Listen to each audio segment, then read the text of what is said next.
Bom dia, boa tarde, boa noite. Hoje vamos embarcar numa aventura de Conan, o Bárbaro. Saiba, ó príncipe, que entre os anos que os mares tragaram a Atlântida e o surgimento dos filhos de Árias, houve uma era inimaginável, quando os reinos esplendorosos se espalharam pelo mundo como mantos azuis sob as estrelas. Nemédia, Ofir, Britúnia, Hiperbórea, Zamora com suas mulheres de cabelos negros e torres assombradas por aranhas gigantes. Kof, que fazia fronteira com as terras pastoris de Shen. Estígia, com suas tumbas guardadas por fantasmas e sombras. Hircânia, cujos cavaleiros vestiam aço, seda e ouro. Contudo, o mais orgulhoso desses impérios foi Aquilônia, reinando suprema sob o Oeste Infinito. Para lá se dirigiu Conan, o Cimério, de cabelos pretos, olhos ferozes e espada em riste. Um ladrão, um saqueador, um matador, com gigantescas crises de melancolia e não menores fases de alegria, para esmagar esses preciosos tronos com seus próprios pés descalçados. Capítulo 1. Acima dos pináculos sombrios e das torres reluzentes jaziam as trevas espectrais e o silêncio que precede a alvorada. Num beco escuro, parte de um autêntico labirinto de misteriosos caminhos sinuosos, 4 figuras mascaradas atravessam apressadas uma porta aberta por uma mão negra. Sem se falar, os vultos se misturaram rapidamente à escuridão. Enrolados em seus mantos e silenciosos como fantasmas de homens assassinados, desapareceram nas trevas. Atrás deles, a porta parcialmente aberta emoldurava feições sardônicas. Um par de olhos diabólicos fulgurou no breu. Vão para a noite, criaturas noturnas. Uma voz zombou. Ah, tolos! A destruição persegue seus calcanhares como um cão cego, mas vocês não fazem ideia. O interlocutor fechou a porta e a aferrou. A seguir, virou-se e atravessou um corredor, segurando uma vela. Era um gigante sombrio, cuja pele morena denunciava seu sangue estígio. Chegou a uma câmara interna, onde um homem alto e delgado, trajando veludo, estava deitado num divã de seda, preguiçoso como um grande felino, beberricando vinho em um grande cálice dourado. Bem, Ascalante, disse o estígio, deixando a vela de lado. Os idiotas ganharam as ruas como ratos que vão para as tocas. Você trabalha com ferramentas estranhas. Ferramentas? Ascalante respondeu. Bem, talvez eles me considerem assim. Há meses, desde que os 4 rebeldes me convocaram do deserto ao sul, tenho vivido bem no coração dos nossos inimigos, escondendo-me durante o dia nesta casa obscura e esgueirando-me por becos escuros e vielas sombrias durante a noite. E consegui fazer o que esses nobres rebeldes não puderam, trabalhando no intermédio deles e de seus agentes, muitos dos quais jamais viram a minha face. Permeei o império com sedição e inquietação. Em tempo, trabalhando nas sombras, preparei a queda do rei que se senta no trono à luz do sol. Por Mitra, eu era um estadista antes de ser um fora da lei. E esses idiotas que se julgam seus mestres? Indagou o estígio. Eles continuarão a achar que os sirvo até que nossa tarefa esteja completa, respondeu Ascalante. Quem são eles para equipararem sua astúcia à de Ascalante? Volmana, o conde minúsculo de Caraban, Gromel, o gigante mandante da Legião Negra, Dion, o barão obeso de Atalos, Rinaldo, o menestrel desatento. Eu sou a força que soldou o aço e endureceu a argila em cada um deles. E quando a hora for propícia, eu os esmagarei. Mas isso ficará para o futuro. Esta noite, o rei morrerá. Dias atrás vi os esquadrões imperiais cavalgarem para fora da cidade, disse o estígio. Eles cavalgaram até a fronteira que os pictos bárbaros atacaram, graças ao licor forte que contrabandeei para deixá-los enlouquecidos. A grande riqueza de Dion tornou tudo possível, e Volmana afastou as tropas imperiais que permaneceram na cidade.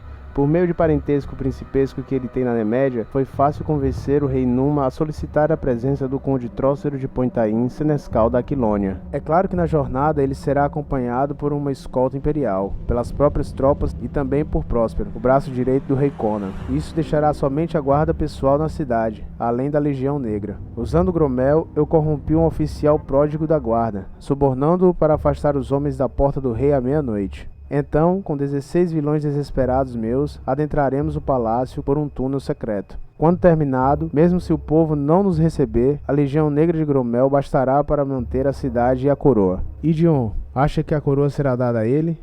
Sim, O gordo imbecil reclama por ser descendente de sangue real. Conan cometeu um grave erro ao deixar vivo homens que ainda descendem da antiga dinastia de Aquilônia, cuja coroa ele arrancou. Volmana deseja ser reintegrado à realeza da qual fazia parte no antigo regime. Assim ele conseguirá restaurar a grandeza das suas propriedades, agora reduzidas à penúria. Gromel odeia Palântides, o comandante dos Dragões Negros, e deseja o pleno controle do exército, com toda a teimosia de um bossoniano. Já Rinaldo, diferente de todos nós, não tem ambições pessoais. Ele vê Conan como um bárbaro rústico e sanguinário, que veio do norte para pilhar o mundo civilizado. Idealiza o rei que Conan matou para obter a coroa, lembrando-se do seu ocasional patrocínio às artes, mas se esquecendo das maldades de seu reinado, e está fazendo o povo esquecer também. A plebe já canta abertamente o lamento do rei, em que Rinaldo ovaciona o vilão santificado e denuncia Conan como aquele selvagem de cabelos negros vindo do abismo. Conan ri, mas o povo rosna. Por que ele odeia Conan? Poetas sempre odeiam quem está no poder. Para eles, a perfeição está na próxima esquina, ou na seguinte. Eles fogem do presente em sonhos sobre o passado e o futuro. Rinaldo é uma brasa inflamada de idealismo, que pensa estar acendendo para derrubar o tirano e libertar o povo. Quanto a mim, bem, alguns meses atrás eu tinha perdido todas as ambições, julgando que assaltaria caravanas para o resto da vida. Agora, antigos sonhos se agitam. Conan morrerá, Jon sentará no trono e então também morrerá. Um a um, todos os que se opõem a mim perecerão, por fogo, pelo aço ou por aqueles vinhos letais que você sabe preparar tão bem. Ascalante, rei da Aquilônia, como soa para você? O Estígio encolheu os largos ombros. Bem, houve uma época, ele comentou sem esconder o amargor, em que minhas próprias ambições fariam as suas parecerem infantis e espalhafatosas. A que ponto caí? Meus pares e rivais de outrora, sem dúvida, se surpreenderiam se vissem Tofiamon do Anel servindo de escravo para um estrangeiro fora da lei e auxiliando os interesses triviais de barões e reis. Você depositou sua confiança na feitiçaria e na pantomina, e eu confio na minha própria astúcia e na minha espada. Ascalante respondeu descuidadamente. Astúcia e espada são ninharias contra a sabedoria das trevas. Rosnou o Estígio com olhos escuros brilhando com luzes e sombras ameaçadoras. Se eu não tivesse perdido o anel, nossas posições estariam invertidas. Não obstante, respondeu Ascalante impaciente, você sente nas costas o toque do meu chicote e provavelmente continuará a sentir. Não tenha tanta certeza, rebateu Estígio. O ódio demoníaco do Estígio queimou por um breve instante em seus olhos inflamados. Um dia, de algum modo, reavivarei o anel, e quando o fizer, pelas presas da serpente de Sete, você pagará. O aquiloniano tempestuoso se pôs de pé e o golpeou firmemente na boca. Toff recuou, com o sangue escorrendo pelos lábios. Está ficando impetuoso, cão, rosnou fora da lei. Tenha cuidado, ainda sou seu mestre e aquele que conhece seu segredo obscuro. Vá aos telhados das casas e grite que Ascalante está na cidade tramando contra um rei. Se ousar. Eu não ouso, murmurou Estígio limpando o sangue da boca. Não ousa. Ascalante sorriu com frieza. Pois se eu morrer pelo seu aço ou por traição, um sacerdote eremita no deserto do sul saberá e quebrará o selo manuscrito que deixei em suas mãos. E tendo lido, notícias serão sussurradas na Estígia e um vento soprará do sul à meia-noite. Onde então esconderá a sua cabeça, Tofiamon? O escravo estremeceu, seu rosto moreno empalideceu. Chega! Ascalante mudou o tom ditatorial. Tenho trabalho para você. Não confio em Jon. Pedi a ele que cavalgasse para a sua propriedade no campo e aguardasse até que o trabalho desta noite tivesse concluído. O tolo jamais conseguiria esconder seu nervosismo diante do rei. Cavalgue até ele, e se não o alcançar na estrada, dirija-se à sua própria propriedade e permaneça ao seu lado até que o convoquemos. Não o perca de vista. Ele está desorientado de tanto medo e pode estragar tudo. Pode até entrar em pânico e acabar revelando toda a trama a Conan, na esperança de salvar a própria pele. Vá! O escravo se curvou, ocultando o ódio nos olhos, e fez conforme lhe for ordenado. Ascalante, no entanto, voltou-se para o seu vinho mais uma vez. Sobre os pináculos reluzentes, o amanhecer era tão vermelho quanto o sangue. Quando eu era só um guerreiro, os tambores ressoavam. Pó de ouro aos pés do meu cavalo as pessoas jogavam. Agora que sou um grande rei, as pessoas espreitam meu caminho. Com punhais nas minhas costas e veneno em meu cálice de vinho. Capítulo 2. A Estrada dos Reis. A sala era grande e adornada com tapeçarias caras nas paredes de painéis polidos e tapetes felpudos sobre o chão de marfim. O teto alto era adornado com intrincadas esculturas e arabescos de prata. Atrás de uma mesa de marfim com detalhes dourados, sentava-se um homem cujos ombros largos e a pele bronzeava se destacavam em meio ao luxuoso ambiente que o cercava. Ele parecia se encaixar melhor nas terras estrangeiras ensolaradas e cheias de ventos e morros. Seus mínimos movimentos enunciavam músculos que lembravam molas de aço, ligados a um cérebro argúcio com a coordenação de um guerreiro nato. Não havia nada de deliberado ou mensurado em suas ações. Ou ele estava perfeitamente relaxado, estático como uma escultura de bronze, ou estava em movimento, não com rapidez brusca motivada pela tensão, mas com uma velocidade felina que borrava a visão de quem tentasse acompanhá-lo. Seus trajes eram de um tecido rico, porém de fabricação simples. Ele não usava anéis ou ornamentos, e sua cabeleira preta, de corte quadrado, era presa apenas por uma faixa prateada ao redor da cabeça. Ele deixou de lado o pincel dourado, de ponta rígida, que usava para fazer laboriosos registros no papiro. Descansou o queixo no punho e fixou com inveja os intensos olhos azuis no homem à sua frente. Este, por sua vez, ocupava-se com os próprios afazeres, amarrando as tiras douradas de sua armadura e assobiando distraidamente. Um comportamento bastante incomum, considerando que estava na presença de um rei. "Próspero", disse o homem à mesa. "Essas questões de estado me desgastam, mais do que qualquer combate que já enfrentei." "É tudo parte de um jogo, Conan", respondeu o pontaniano de olhos pretos. "Você é o rei, deve desempenhar o papel." Eu gostaria de cavalgar com você para a Nemédia", Conan falou num tom invejoso. "Parece-me que faz eras que tive um cavalo entre meus joelhos, mas Públio fala que há assuntos na cidade que requerem a minha presença." "Maldito seja." "Destronar a velha dinastia", prosseguiu com familiaridade que só existia entre ele e o pontaniano. "Foi bem fácil, embora tenha parecido difícil na época. Olhando para trás agora, o caminho selvagem que percorri, todos aqueles dias de labuta, intriga, matança e tribulações parece um sonho. Mas meus joelhos não previram isso, Próspero. Quando o rei Numedide jazia morto aos meus pés e pus em minha cabeça a coroa que tirara de sua fronte ensanguentada, alcancei o limite dos meus sonhos. Eu tinha me preparado para tirar a coroa e não para mantê-la. Nos velhos dias de liberdade, tudo o que queria era uma espada afiada e um caminho direto até meus inimigos. Hoje nenhum caminho é direto e minha espada é inútil. Quando destronei Numedides, Conan prosseguiu, fui chamado de Libertador.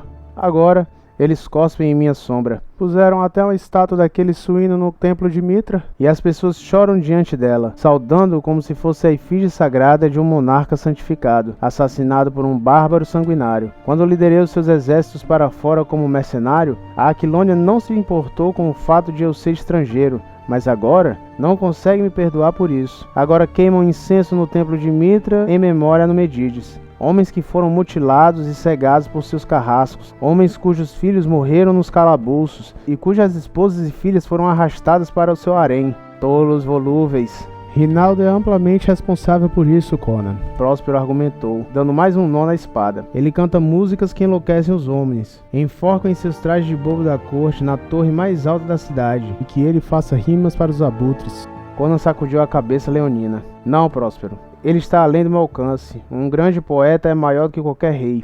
Suas canções têm mais poder do que meu cetro, pois ele já quase arrancou meu coração quando decidiu cantar para mim. Eu morrerei e serei esquecido, mas as canções de Rinaldo, estas viverão para sempre. Não, Próspero, continuou o rei, com um olhar sombrio de dúvida sombreando seus olhos. Há alguma coisa oculta, um movimento sutil do qual não estamos cientes. Eu sinto tal qual a minha juventude sentia o tigre escondido na grama alta. Há alguma inquietação inominável percorrendo o reino. Sou como o caçador que se agacha ao lado da sua pequena fogueira em meio à floresta e escuta passos furtivos nas trevas, quase conseguindo ver o fulgor nos olhos ardentes que o observam. Se ao menos eu tivesse algo tangível em que pudesse cravar minha espada, vou te dizer uma coisa, não é por acaso que os Pictos têm atacado com tanta ferocidade as nossas fronteiras em tempos recentes, o que obrigou os bolsanianos a partir para repeli-los. Eu devia ter cavalgado com essas tropas. Sim, inclusive Públio temia uma tramóia para prendê-lo e matá-lo além da fronteira. Próspero replicou, alisando sua capa de seda sobre a cota de malha brilhante, enquanto admirava sua alta figura num espelho prateado. Por isso ele pediu que você permanecesse na cidade. Essas dúvidas nascem do seu instinto bárbaro. Deixe que o povo reclame. Os mercenários são nossos e os dragões negros e cada velhaco de Pontaim juram lealdade a você. Seu único risco é ser assassinado, o que é impossível com homens da guarda imperial te protegendo dia e noite. Mas no que você está trabalhando aí? Um mapa, explicou Conan orgulhoso. O mapa da corte mostra bem os países do sul, leste e oeste, mas são vagos e imprecisos quanto ao norte. Estou adicionando as terras do norte. Aqui fica a Ciméria, onde nasci. Aqui Asgard e aqui Vanaheim. Próspero examinou o mapa. Por Mitra, quase acreditei que esses países eram mitos. Conan sorriu como um selvagem, tocando involuntariamente as cicatrizes de seu rosto. Você pensaria diferente, caso tivesse passado a juventude nas fronteiras ao norte de Ciméria. Asgard fica no norte, e Vanaheim noroeste de lá. As guerras nessas fronteiras são perenes. Como é esse povo do norte? Indagou Próspero.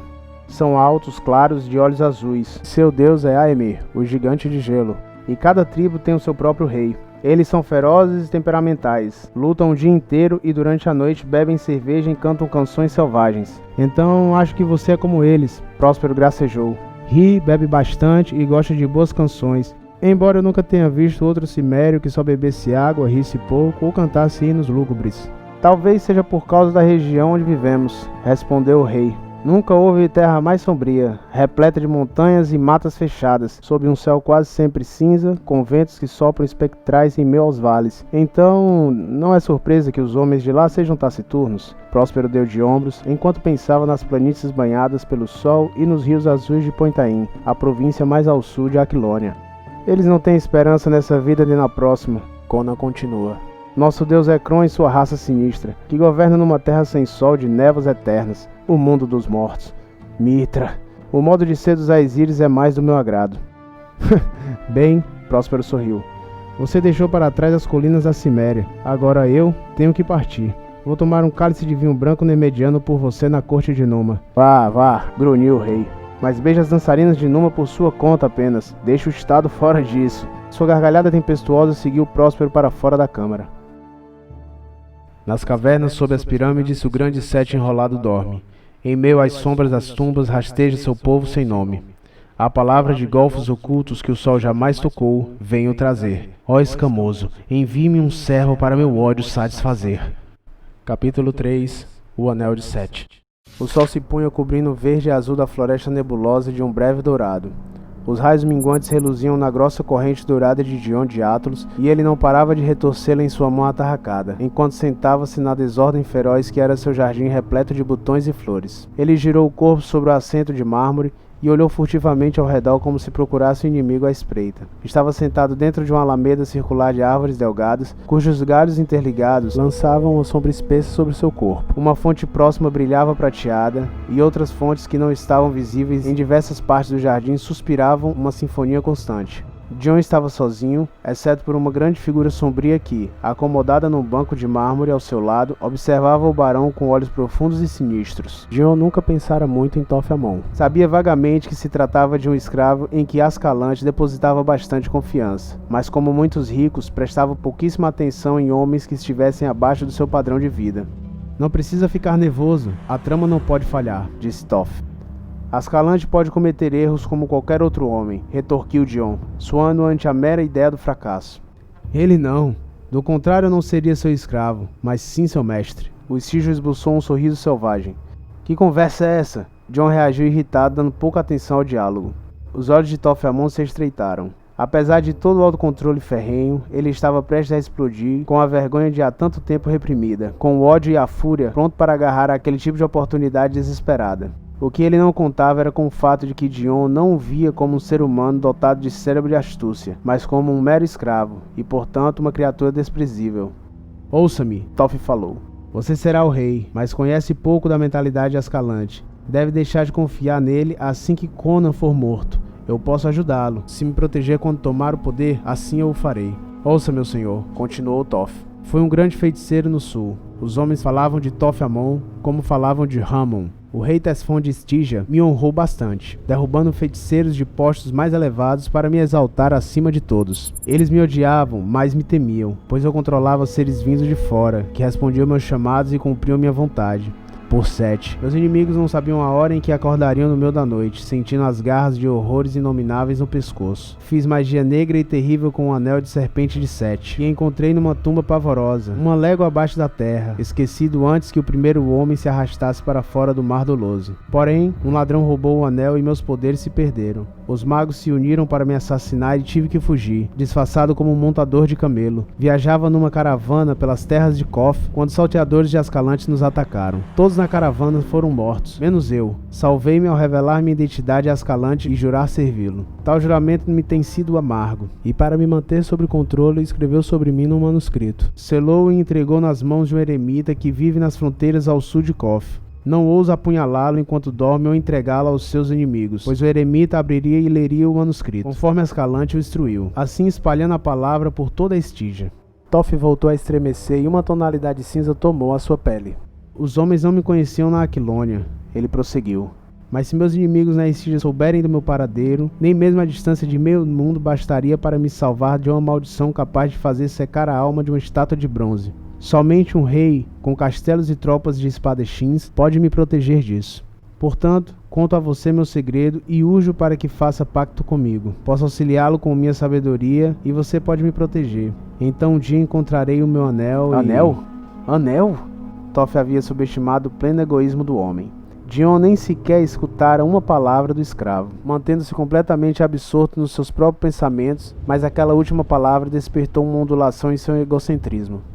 Anel? Repetiu. Isso me fez lembrar de meu anel de boa sorte. Eu o consegui com um ladrão semita, que me jurou tê-lo roubado de um feiticeiro do sul e que me traria fortuna.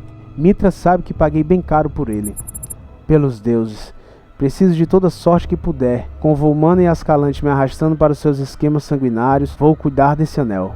Toff teve um sobressalto. O sangue subiu ao seu rosto, incendiavam com a fúria atordoada de um homem que percebe de súbito a profundidade da estupidez suína de um tolo. Dion nunca prestara atenção nele, erguendo uma tampa secreta no banco de mármore. Por um momento ele tateou em meio a uma pilha de quinquilharias de todo tipo. Amuletos bárbaros, pedaços de ossos, joias falsas, vários sortilégios e encantamentos que a natureza supersticiosa do homem levara a colecionar. Ah, está aqui. Ele ergueu triunfante um anel de feitio singular. Era um anel feito de metal semelhante ao cobre, na forma de uma serpente com escamas, enrolada em 3 voltas com a cauda enfiada na boca. Seus olhos eram gemas amareladas que brilhavam perniciosamente. Tofiamon gritou como se tivesse sido atingido.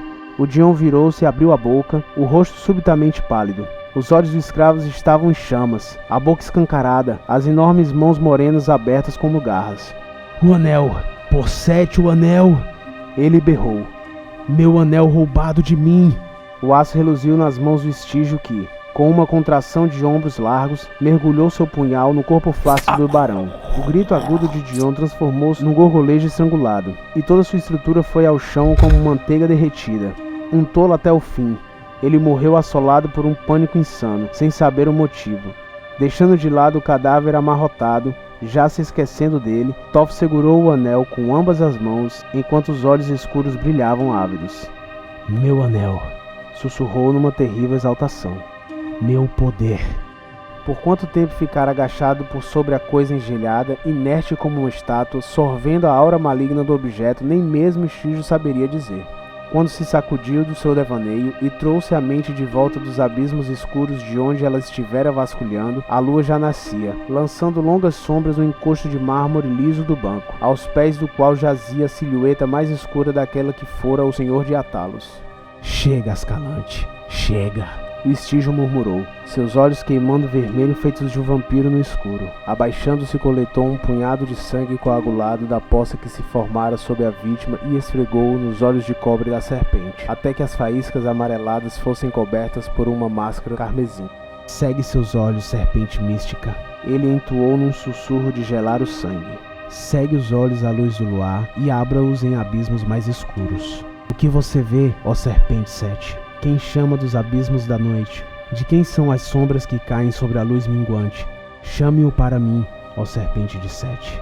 Acariciando as escamas em um movimento peculiar que sempre levava os dedos de volta ao local de início, sua voz ficou mais grave ao sussurrar nomes sombrios, encantamentos sinistros já esquecidos em todo o mundo, exceto nas terras lúgubres de Estígia, onde formas monstruosas se moviam à sombra das tumbas. Um movimento no ar o cercou, tal qual como um redemoinho na água quando uma criatura vem à superfície. Um vento congelante soprou brevemente sobre ele, como que vindo de uma porta aberta. Toph sentiu uma presença atrás de si, mas não se virou. Manteve sua visão fixa sobre o pedaço de mármore banhado pelo luar, sobre o qual a sombra tênue pairava. Conforme continuava a sussurrar em cantos, a sombra cresceu de tamanho e definição, até se destacar distinta e horrível. Seus contornos não diferiam de um babuíno gigantesco, porém, nenhum babuíno como aquele jamais caminhara sobre a terra, nem mesmo na estígia. Mesmo assim, Toph não o olhou. Retirando do cinto uma sandália que pertencia ao seu amo, ele sempre a carregava na esperança de um dia poder utilizá-la daquela maneira. E jogando para trás... "Examine essa sandália, escravo do anel", ele exclamou. "Ache o dono dela e destrua-o. Olhe dentro dos seus olhos e amaldiçoe a sua alma antes de abrir sua garganta. Mate-o. Sim." E num rompante cego de fúria completou: "E todos que estiverem com ele." Gravado naquela parede iluminada pela luz da lua, Toph viu o horror abaixar a cabeça deformada e farejar feito um hediondo cão de caça. Então a cabeça deu uma guinada para trás e a coisa foi desaparecendo como o vento em meio às árvores. O Ishijo ergueu o braço num triunfo insano, dentes e olhos reluzindo o luar. Um soldado que montava guarda do lado de fora dos muros deu um grito de pavor quando uma enorme silhueta negra de olhos flamejantes passou por ele em uma rajada de vento. Mas ela se foi tão rapidamente que o aturdido guerreiro ficou a ponderar se havia sido um sonho ou uma alucinação.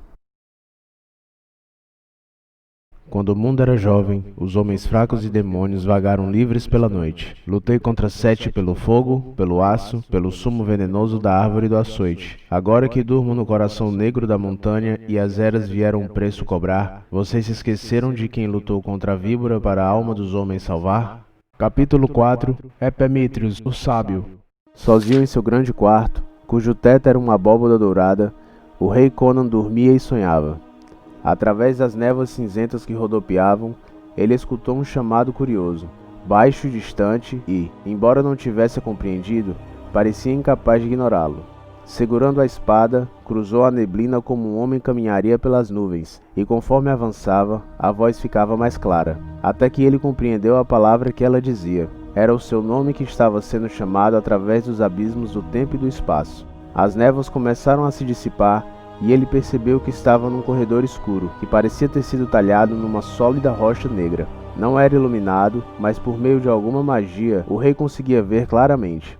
O chão, o teto e as paredes tinham sido polidos e emitiam uma luz opaca, entalhados com figuras de antigos heróis e deuses quase esquecidos. Estremeceu ao ver enormes contornos sombrios dos antigos inomináveis, e de algum modo soube que pés mortais não cruzavam aquele corredor há séculos. Ele desembocou em escadarias esculpidas de rocha sólida, e as laterais do eixo eram adornadas com símbolos esotéricos tão antigos e horríveis que o rei Conan sentiu a pele arrepiar. Cada degrau era marcado pela abominável figura da antiga serpente Sete, de modo que a cada passo ele plantava o calcanhar na cabeça da cobra, como era a intenção dos antigos. Porém, a voz o chamava e, enfim, em meio a trevas que teriam sido impenetráveis aos olhos materiais, ele chegou a uma estranha cripta e viu uma figura de barba branca sentada sobre uma tumba. Os cabelos de Conan se eriçaram e ele segurou firme a espada, mas a figura falou em tons sepulcrais. "Você me conhece, homem?" "Por Kron." "Não," jurou o rei. "Eu sou Epimétrios, homem," disse o antigo. "Mas, Epimétrios o sábio morreu há mais de 500 anos, gaguejou Conan. "Ouça-me," disse Epimétrios em tom autoritário. "Assim como um seixo arremessado num lago escuro gera ondulações que chegam à outra margem, acontecimentos no mundo invisível interrompeu meu sono feito ondas. Eu o tenho acompanhado de perto, Conan da Ciméria, e a marca de incidentes poderosos e grandes façanhas está em você. Mas há desgraças à solta na terra, contra as quais sua espada não tem valia." "Você fala em charadas," respondeu Conan inquieto. "Mostre meu inimigo e partirei seu crânio ao meio." "Sim, Conan, libere sua força bárbara contra inimigos de carne e sangue," alertou o ancião. "Mas não é de homens que venham protegê-lo. Existem mundos mais sombrios que os homens mal percrutam, onde monstros disformes estão à espreita, demônios que podem ser arrancados dos abismos exteriores para assumir forma física e matar e devorar sob as ordens de feiticeiros nefastos. Há uma serpente na sua casa, ó rei, uma víbora vinda da Estígia para o seu reino e que traz na alma a temível sabedoria das sombras. Tal qual um homem adormecido sonha com a serpente que rasteja ao seu lado, sentir a presença do neófito de Sete. Ele está embebido em terrível poder. e os golpes que dará em seu inimigo podem muito bem trazer o reino abaixo. Eu o chamei aqui para entregar uma arma contra ele e seus cães do inferno. Mas por quê? Conan inquiriu confuso. Os homens contam que você dorme no coração negro de Golmira, de onde envia seu espírito montado em asas para auxiliar Aquilônia em tempos de necessidade. Só que eu sou um estrangeiro e um bárbaro. Paz, Conan. Os tons fantasmagóricos reverberaram por toda a caverna sombria. Seu destino e da Aquilônia são um só. Acontecimentos gigantescos se formam numa teia e no ventre do destino. E um feiticeiro louco sanguinário não deve ficar no caminho do Império. Eras atrás, Sete enrolou-se no mundo como uma pitô em volta da presa. Por toda a minha vida, que foi como a de 3 homens comuns, lutei contra ele. Afugentei-o para as sombras misteriosas do sul, mas na Estígia os homens ainda adoram aquele que para nós é um arquidemônio. Conan, assim como enfrentei Sete, combati seus adoradores, seus partidários e seus acólitos. Estenda sua espada.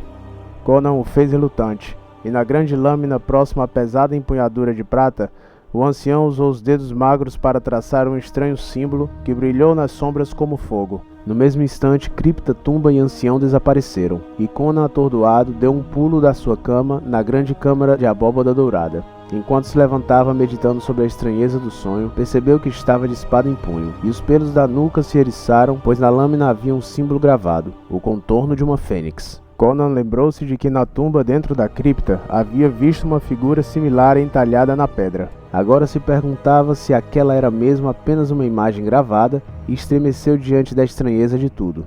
Subitamente, um ruído sorrateiro lá fora o despertou do devaneio e, sem nem parar para investigá-lo, começou a vestir sua armadura. Mais uma vez ele tornava a ser o bárbaro desconfiado e alerta como um lobo cinzento acuado. O que entendo de modos cultos, das artes de ser dissimulado, eu que nasci numa terra nua, no céu aberto fui criado. A sutileza da língua e a astúcia sofista fracassam ao similar da espada. Venham e morram, cães. Eu já era um homem antes de ser monarca. Capítulo 5. Carne e Trevas. 20 figuras clandestinas se moviam em meio ao silêncio que cobriu o corredor do Palácio Real.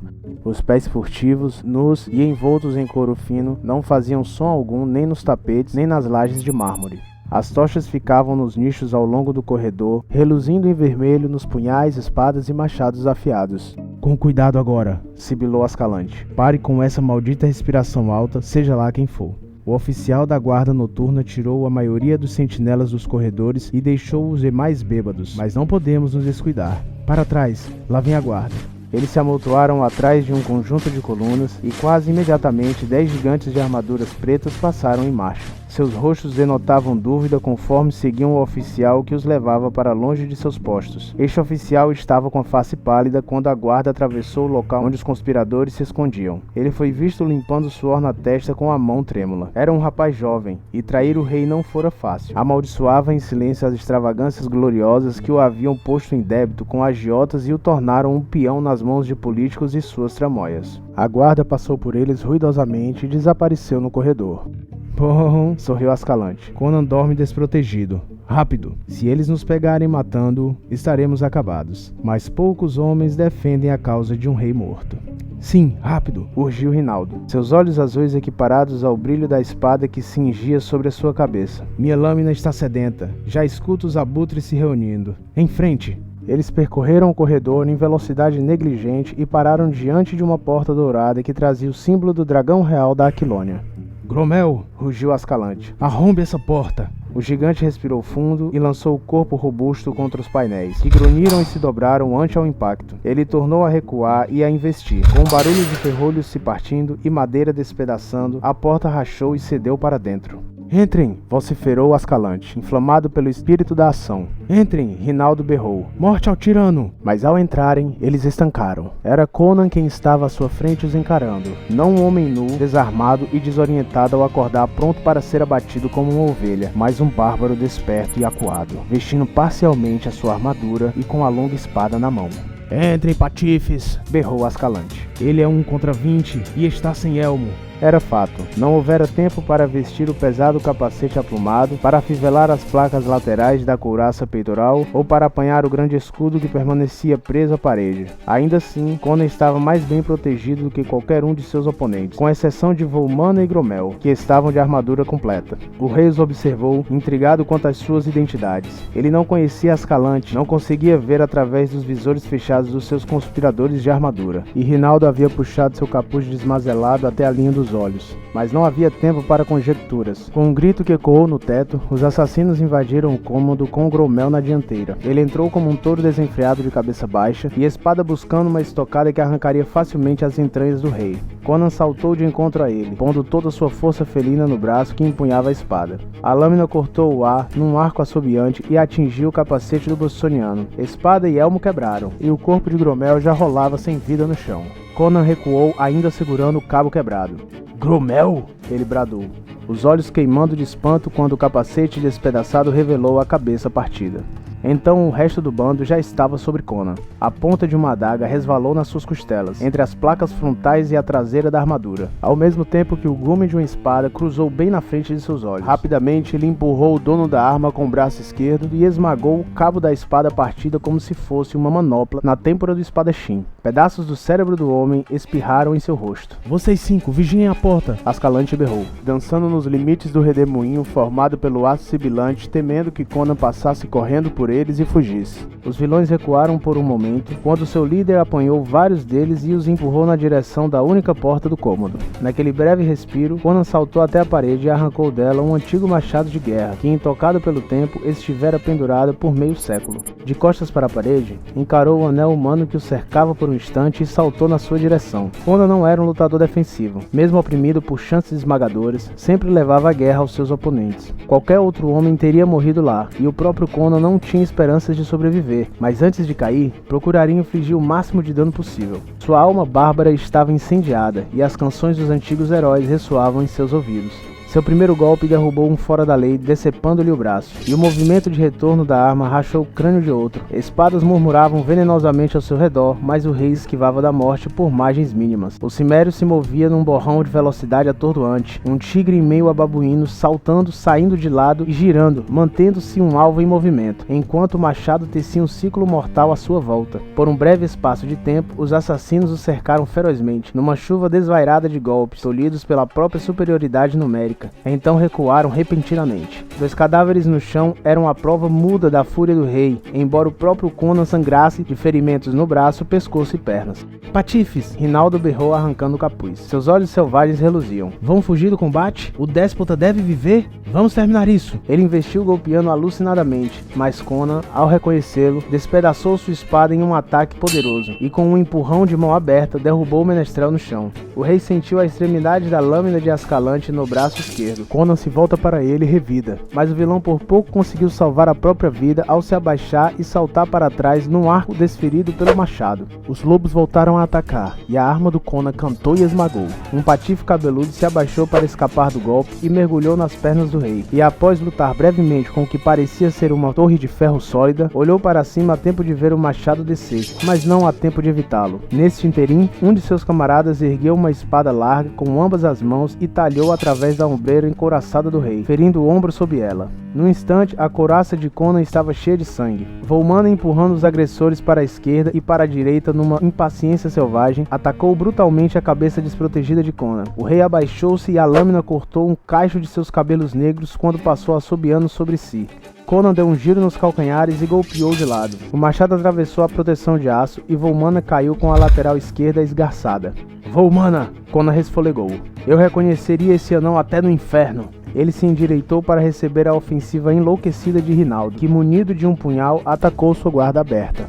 Conan deu um pulo para trás e ergueu o machado. "Rinaldo!" Havia uma urgência desesperada em sua voz estridente. "Para trás, eu não quero matá-lo!"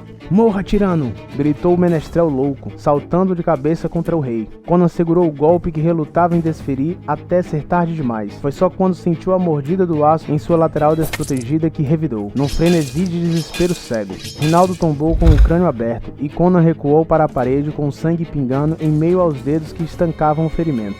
Agora! Ataquem e matem-no! Ascalante gritou. Conan grudou as costas na parede e ergueu o machado. Ficou estático como um ídolo inconquistável. As pernas afastadas, cabeça voltada para frente, uma mão apoiava na parede e a outra segurando alto o machado. Com os poderosos músculos evocando cordilheiras de ferro, as feições de Conan estavam congeladas e num rosnado furioso e letal, seus olhos queimavam terrivelmente em meio à névoa de sangue que descera sobre eles. Os homens vacilaram. Eles podiam ser criminosos selvagens e devassos, mas vinham de uma raça que tinha um pano de fundo civilizado. O rei, por outro lado, era um bárbaro, um assassino nato. Eles recuaram, pois aquele tigre moribundo ainda poderia causar suas mortes. Conan sentiu a incerteza do bando e sorriu de forma feroz e jubilosa. Quem vai morrer primeiro? Ele murmurou com os lábios ensanguentados e inchados. Ascalante saltou como um lobo. Praticamente parou em pleno ar com uma rapidez incrível, caindo prostrado, evitando assim a morte que soprou em sua direção. Girou os pés freneticamente, saiu do caminho e rolou quando Conan se recuperou do golpe perdido e tornou a atacar.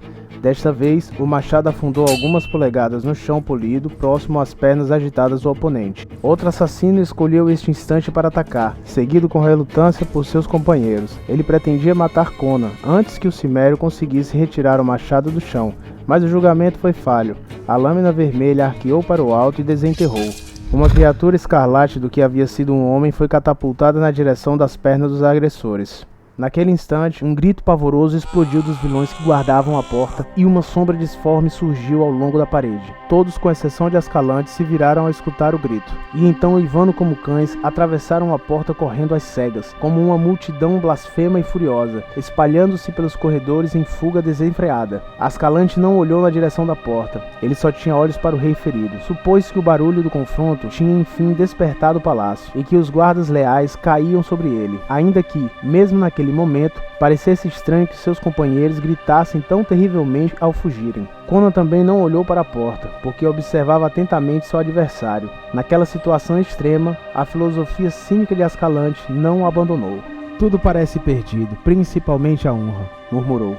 Contudo, o rei está morrendo de pé. Qualquer outra cogitação que pudesse ter passado pela sua mente nunca seria conhecida, e deixando a sentença inacabada, ele investiu contra Conan bem no momento em que o cimério usava o braço do machado para limpar o sangue dos olhos. No entanto, mal começara ele a investida, sentiu um agito estranho no ar.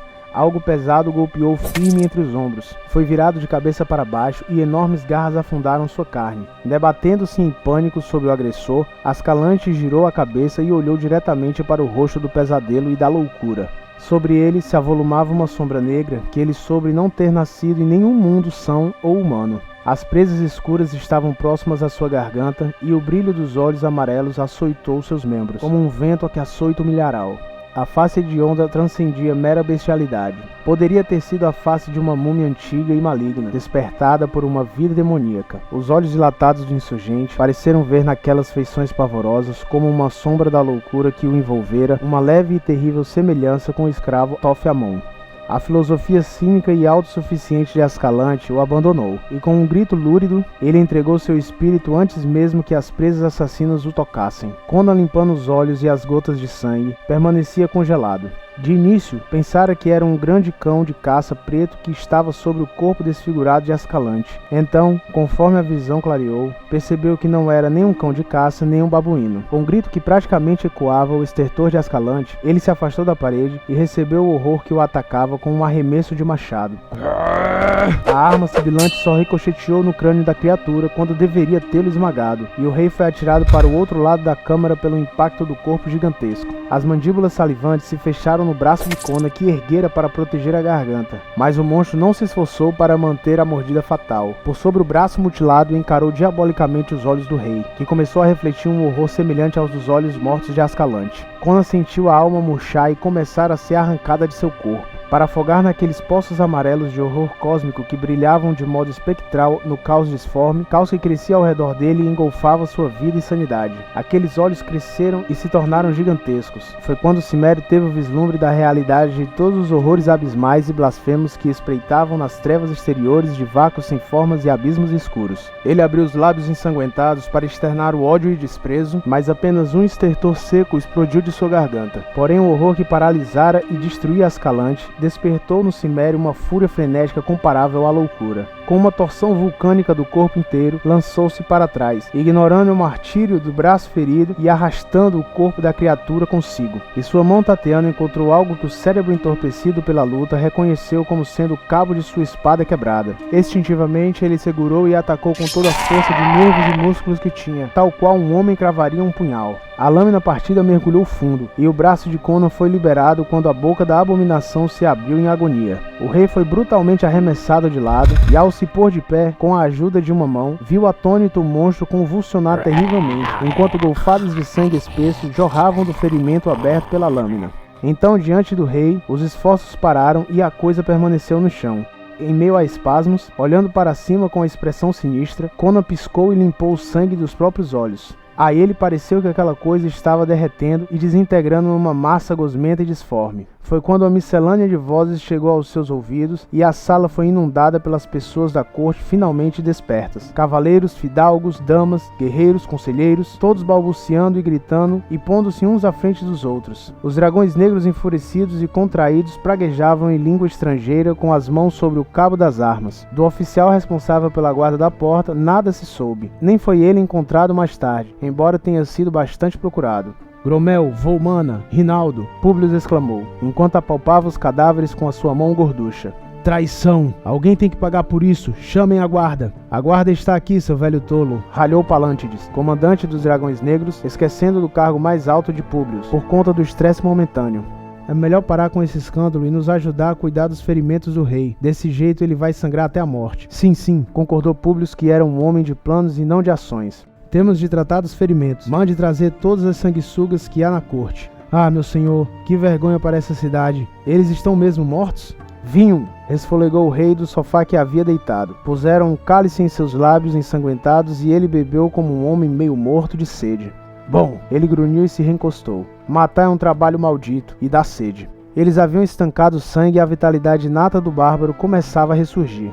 Cuide primeiro da punhalada em meu dorso, ordenou aos médicos da corte. Rinaldo escreveu uma canção mortal para mim e usou uma pena bastante afiada. Devíamos tê-lo enforcado há muito tempo, disparou Públio. Nenhum bem pode advir de poetas. Quem é este? Ele tocou nervoso o corpo de Ascalante com o dedão calçado. Por Mitra, bradou o comandante. É Ascalante, um conde de Túne, que trabalho diabólico trouxe as suas paragens assombradas até aqui.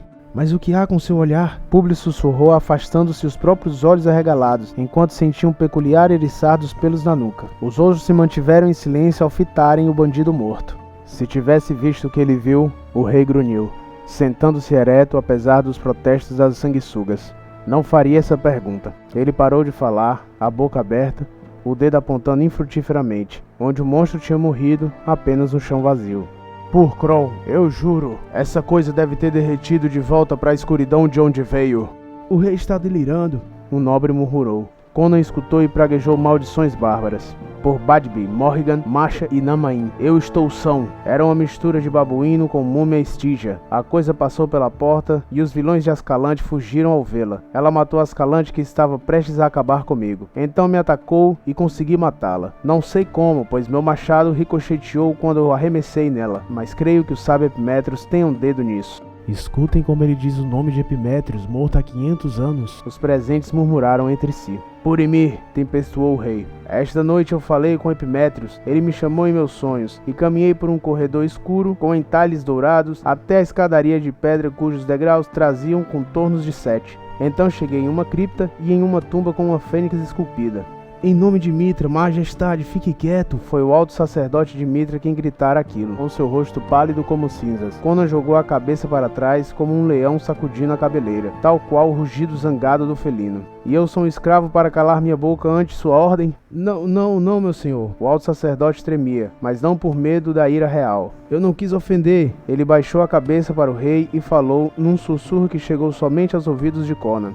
Majestade, esta é uma questão que vai além da compreensão humana. Somente o círculo interno do sacerdócio sabe sobre o corredor escuro de pedra no coração do Monte Golamira, feito por mãos desconhecidas, ou sobre a tumba guardada pela Fênix, onde Epimétrios descansa há 500 anos, e desde aquela época, nenhum homem vivo encontrou o local. Porque seus sacerdotes de confiança, após deixarem o corpo do sábio dentro da cripta, bloquearam a entrada externa de modo que nenhum homem pudesse encontrá-la. Nos dias de hoje, nem mesmo os altos sacerdotes se recordam onde ela fica. Somente pela oralidade transmitida pelos altos sacerdotes a alguns poucos e cerimoniosamente guardada, é que o círculo interno dos acólitos de Mitra conhece o local de descanso de Epimétrios, no coração negro de Golamira. É um dos mistérios em que o culto de Mitra se apoia. Não sei por meio de qual magia Epimétrios levou-me até lá, respondeu Conan. Mas conversamos e ele fez uma marca na minha espada. Porque tal marca foi letal para o demônio, ou que magia está por trás dela, eu não sei. Mas embora a lâmina tenha partido o capacete do Gromel, o fragmento bastou para matar o horror. Deixe-me ver a espada, murmurou o sacerdote sentindo a garganta subitamente seca. Conan entregou-lhe a espada partida e de súbito o alto sacerdote deu um grito e caiu de joelhos. Mitra! Nos proteja dos poderes das trevas, exclamou ele. O rei de fato falou com Epimétrios essa noite. Ali, na espada, está o sinal secreto que ninguém além dele pode fazer. O emblema da fênix imortal, que paira para sempre em sua tumba. Uma vela, rápido! Olhem de novo para o local onde o rei disse que a criatura morreu. No local tinha a sombra de um biombo quebrado. Eles o empurraram para o lado e banharam o chão com a luz de uma vela. Um silêncio estremecedor caiu sobre as pessoas que observavam. Então, algumas foram ao chão de joelhos chamando por Mitra, enquanto outras saíram correndo da câmara aos gritos. Ali no chão, onde o monstro morrera, havia uma sombra tangível, uma larga mancha escura que não poderia ser lavada. A coisa tinha deixado contornos claramente gravados em seu sangue. Aquela forma não era de um ser nascido num mundo são e normal, como a sombra lançada por um dos deuses simiescos que se acocoravam nos altares sombrios dos templos escuros na terra distante de Stygia. Fim do conto A Fênix na Espada, por Robert Irvin Howard.